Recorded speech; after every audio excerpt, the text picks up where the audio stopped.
ostrich po, pwede po tayo magpa-hand feed. Sa may pinaka-palm po, just straight your hand lang po. Huwag po natin i-fold kasi para hindi po maipit yung balat. Paipit Dito ko yung po balat sa may nito. pinaka-palm. Nakaganyan lang po. Tapos pagkatukan niya po ng isa, kuhanin niya na po agad. Sige, pag naputol mo. Alright.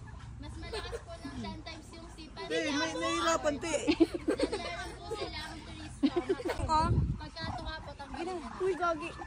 Putin mo.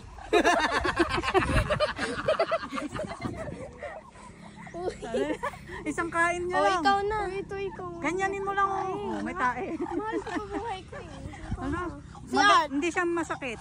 Ba't ka naman gula? Ay, be. Oh. Ang laki ng ostrich.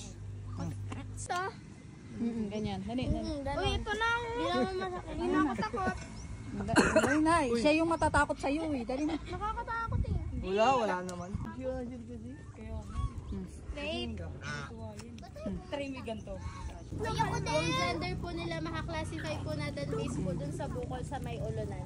Pag nakabukol po yung sa ulo, yun po yung male. Then female po pag naka-straight lang. Wait lang, madam. Angat niyo daw. That's my power. Uy, malapit ako. Mukbang. Tama ka na. Ito naman. Kambing. Uy, mamaya ka na. Yan naman po yung miniature horse. Sila po ay originated from Argentina.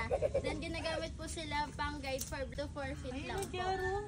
Itong albino carabao or the white carabao, they have gene mutation po which means lack of melanin in their body. Ang pinagkaiba po nila sa miniature horse, mas malalaki po yung ears nila and meron po silang cross sign sa may likuran. Pinikipas sa companion. Mas matataas po kasi yung brain level nila kaysa sa dog, so pwede po silang pet sa house.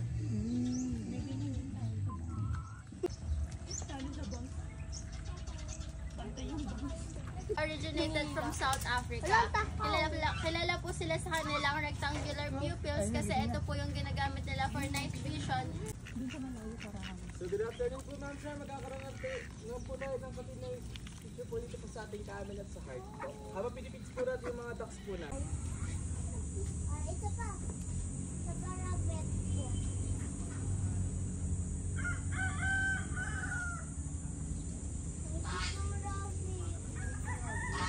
So yung rabbit po, meron po silang 28 non-stop growing teeth and 18 toenails po, 18 front and 10 at the back po. Sa age naman po nila, pag kids pa lang po, ito po yung tinatawag na... Kaya nga. Sa gender naman po nila, tinatawag po na back pag lalaki, daw po pag babae. Ang mami rabbit, pag hinawakan po natin yung babies nila, pwede po mahawa yung smell ng hands natin, so pwede po yung mag-cause ng pagkain nila sa mga babies. Kaya dapat po bago po hawakan yung mga babies nila, ipapasmell po muna sa mami rabbit yung hands para po maiwasan yung pagkain nila sa mga babies. Ito po. Eh, lalapit siya.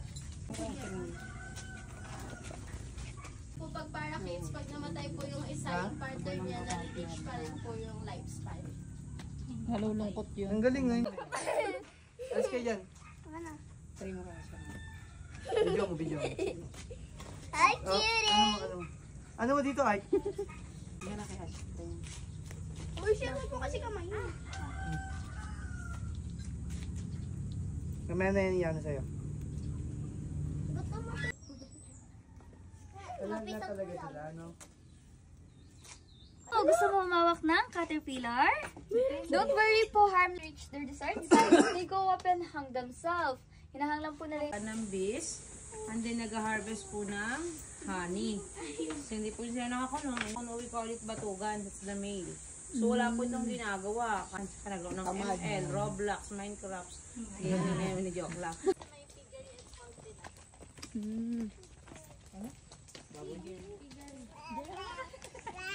Nakawala ate. Ay. Iwan ka namin doon. Video mo na eh.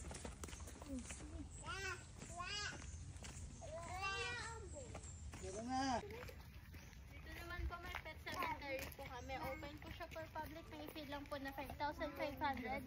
For lifetime na po yun. May kasama na pong lapida. Then sila na po yung mag-aasikaso nun. Ennis na po siya dito. Ano po yan?